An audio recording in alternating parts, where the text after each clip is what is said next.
I've walked the course the last couple of days now with riders, and I have tried to emphasize on them the mental concentration that the riders must bring to this course, because the window, the thinking window, is very brief at the 4-star level. You must land already knowing what you are going to do next. One final comment about course design here.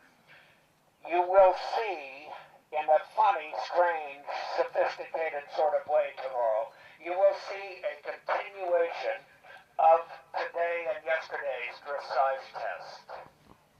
We are going to ask these horses to accelerate and decelerate. We are going to ask them to change leads. We are going to ask them to change directions. Well, they did all of that, most of them in a very attractive manner over the last 2 days. Now they're going to try and do it tomorrow at 22 miles an hour. And if you don't have the dressage, you're sunk. Because Derek understands that and he's going to apply that. However, he's not going to apply it yet. The course begins behind me against what we call Jenny Lane. That's that road that you see running there on the horizon. There's a white tent. Some of you can see that. That was a big complex in the 1978 World Championships. The Jenny Lane crossing. And of course this spring, as the World Games last fall, starts there. However, this time it proceeds clockwise, and you will notice the first jump, which is very, very attractive ramp, flower bed. It's about 3'7", 3'8", quite a ground line, very colorful, and it's just designed to get the riders' butterflies lined up and flying in formation, going up the tape. Now, the course then continues uphill. I mentioned earlier that Derek knows about terrain. The effect of uphill on a horse is that it lightens the forehand, and that makes it easier for the horse to jump. Horses jump much better if their shoulders are light and mobile than they do when their shoulders are heavy and pinned to the ground. So, he's going to use the first 3 jumps. 1, the flower bank. 2, some of you can see over here beyond the goose at Black Stripe 5. Number 2, they will gallop up. Number 3 is a very, very simple table just over the top of the hill. And then they turn behind you, and they go downhill for the first time. But then the terrain rises again, and they jump number 4. Now, let me tell you, number 4 is not a jump. It is a condominium.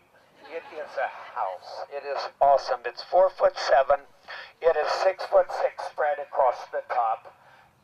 And I predict that every horse that gets to it will jump it with ease. These are really capable horses here, and they will jump over that. But again, he uses the terrain to balance the horses. So they've had 4 very, very big jumps at a very high rate of speed, and they are feeling pretty good about life. And so Derek says, fine, let's come up here to the crowd, make a 90-degree turn, and jump a log with a 5-foot drop behind it into water. Well, welcome to the 4-star. Because this is where the problems will first start to occur. Horses are naturally suspicious of water. They have to have a great deal of trust in their rider to leap into a strange pond like that, not knowing how deep it is and not knowing what the footing is like when they jump in. So that's the spiritual part. What about the technical part? Well, this is a straight line across from the log to the narrow brush here at C. It's called C because you don't want to know. The rules are very complicated, but the ground jury's decided they're going to count this log as 5AB. Those of you up there can see the 2 letters on that. So this is what the riders call the straight route, meaning the one that takes the least amount of time to jump all of the obstacles. You are required by the rules to pass through the red flag and the white flag, red on your right, white on your left. Okay, you will see at some of these combinations, some of the obstacles have a black stripe on the flag or the number, and those are called black flag options. And what that means is the rider has an option of going somewhere else. If they think this is too difficult for their horse right now, they are legally allowed to take a different route. For example, the straight route, which we'll come back and talk about again in a moment, is the long straight across to a very narrow, very big brush here at 5C, and then they gallop back out onto dry land, turn slightly, and jump the brush at 5D. Or they are also allowed to slow down, bend through here. Notice that they'll have to make a little turn here, which takes time. They can jump straight ahead. Then they can jump this brush coming towards me as 5B. Then they can come and turn and jump 5C there, or they can pull up, pull up, come back out here, and jump over that. These are quite good riders. There will be still a variation in performance, but these are very, very good riders. Now, the technicalities. A couple of things of note. First of all, look at where we call that the gravel, the stone dust, you see, is right there at the bottom. The horse's eyes, just as they start to take off, their eyes will now perceive the drop, and they will see that if they jump and reach with their front feet, they can actually land without getting their feet wet. And you will see a lot of horses do that. Now, that part's good. But the bad part is that not all riders know that. And so you get a situation where the horse jumps and then steps back to the ground rather quickly, and the rider sort of keeps going. Well, so far so good, except now the rider, oh my goodness, I can't even stand like that. The rider has their shoulders out in front of their knees and their feet. That is what, let's say in a nice sort of way, called potentially unstable.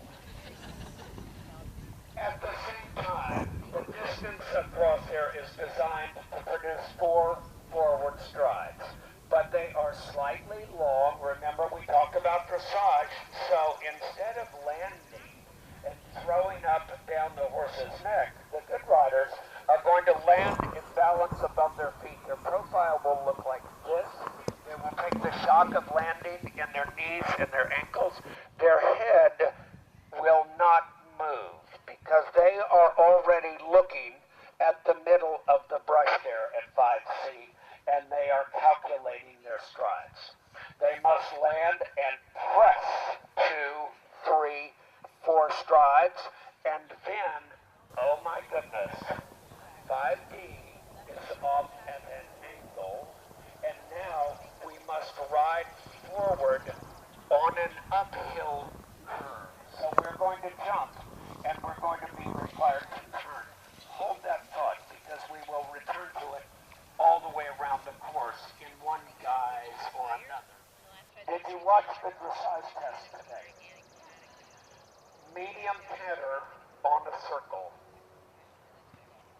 B to E to B. I wonder what earthly use an exercise like that would be. You see the connection starting to show between your dressage and your cross country, and it's right there. You guys might want to give Karen O'Connor and her band of merry men a